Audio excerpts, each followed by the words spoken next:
Memang di video sebelumnya kita sudah berhasil untuk membuat tampilan untuk menampilkan halaman post index ya, tetapi kita belum berinteraksi dengan database. Nah, pada video kali ini kita bakalan nampilkan postingan apa saja yang sudah dibuat oleh user yang sedang login di sini ya. Oke, untuk itu kita bakalan pergi ke VS Code dan di sini kita bakalan ke post controller. Di index kita sudah mempunyai return view ya. Jadi kita nge-return view-nya ke private post index di sini. Ini adalah view yang di-return dari post controller index ya. Tetapi kita belum mengirimkan data dari controller ke dalam view-nya.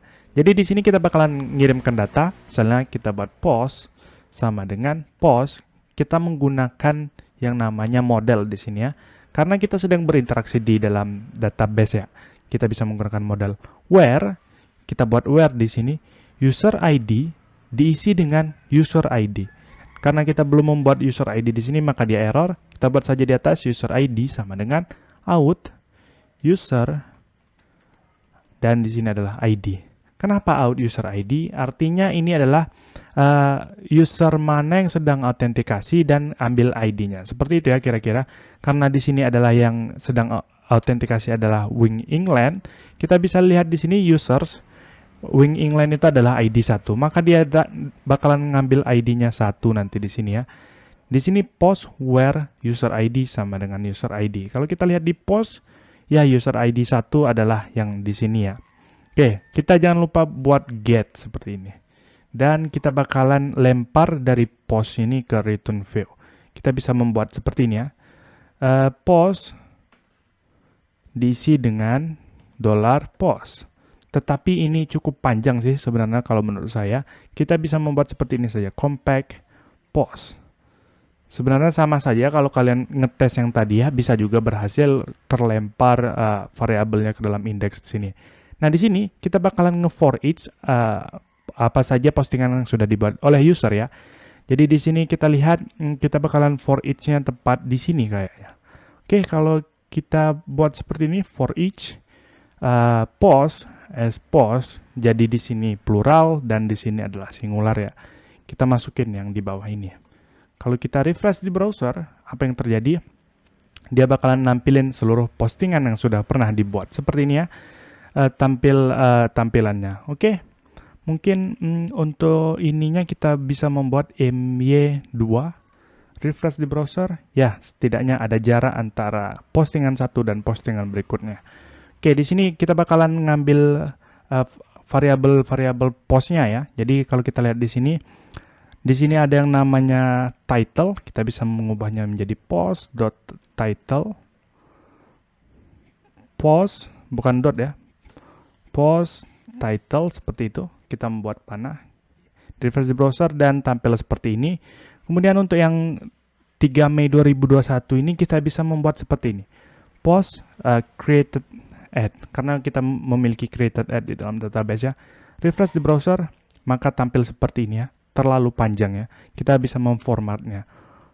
Sebentar, di sini kita bakalan buat format. Formatnya itu adalah YMD seperti ini ya. Year, month, dan day ya. Seperti itu. Kita refresh lagi di browser. Nah, tampil seperti ini. Tetapi kita untuk bulannya ini, kita tidak ingin bulan 6, bulan 7, melainkan kita ingin Januari, Februari. Nama bulannya ya. Jadi kita bisa membuat M-nya ini huruf besar. Refresh lagi di browser dan tampil seperti ini. Untuk 3 week ago, kita bisa menggunakan yang namanya div for human ya. Ini keren sekali sebenarnya. Kalau kita buat post, created, add, dan kita bisa membuat seperti ini. Div for humans. Oke. Tinggal kita buat div for humans seperti ini saja. Maka kalau kita refresh di browser, dia sudah bakal seperti ini ya. Ini 2 weeks ago dan di sini 1 week ago ya. Sangat keren sekali kalau kita menggunakan Laravel ya. Nah, kemudian yang selanjutnya mungkin kita bakalan membuat image ini ya. Kalau kita lihat di database kita di post, tempat di post, kita lihat yang kemarin kita sudah store image itu yang berhasil adalah yang paling bawah ini ya. Jadi dia bakalan nge-save di thumbnail / nama filenya. Seperti itu ya. Jadi dia bakalan masuk ke thumbnail. Nah, bagaimana caranya menampilkan image-nya di sini? Itu gampang sebenarnya. Kalau kita lihat source-nya ini, kita bisa ganti ya. Saya copy dulu mungkin. Bakalan saya masukkan ke ALT. Oke. Kenapa itu saya bakalan jelaskan. Di sini kita bisa membuat aset. Kenapa aset? Karena aset itu bakalan pergi ke public ya, public. Karena kemarin kan kita nge-store-nya ke dalam folder public, dalam storage. Dan ini adalah thumbnail. Thumbnail ini kita dapatkan dari sini ya, nanti untuk foldernya atau directory-nya. Jadi kita bisa membuat aset, storage, artinya pergi ke public, kemudian pergi ke dalam folder storage, dan tampilkan, jangan lupa buat slash di sini, dan tampilkan untuk post, image ya. Kita refresh di browser, apakah ini bakalan berhasil? Ya, kalau kalian lihat yang paling bawah ini berhasil, tetapi yang atasnya tidak berhasil. Mungkin daripada membuat ALT, untuk ALT tidak bisa kita memasukkan gambar, melainkan hanya tulisan ya. Kita buat saja default. Oke, kita refresh di browser.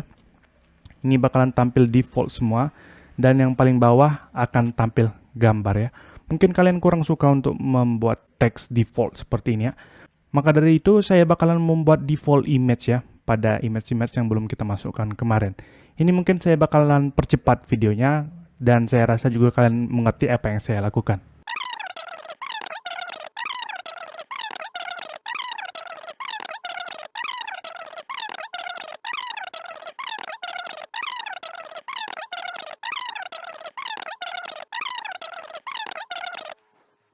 Ya, jadi sebenarnya video yang saya percepat tadi, itu intinya saya mendownload sebuah default image di dalam browser saya, kemudian saya bakalan masukkannya ke dalam sini ya, ke storage thumbnail, dan tepat di sini saya memasukkan default.jpg, dan di sini untuk di dalam database-nya, image yang kemarin itu masih asal-asalan, itu saya buat seperti ini ya, thumbnail/default.jpg, maka bakalan tampil seperti ini.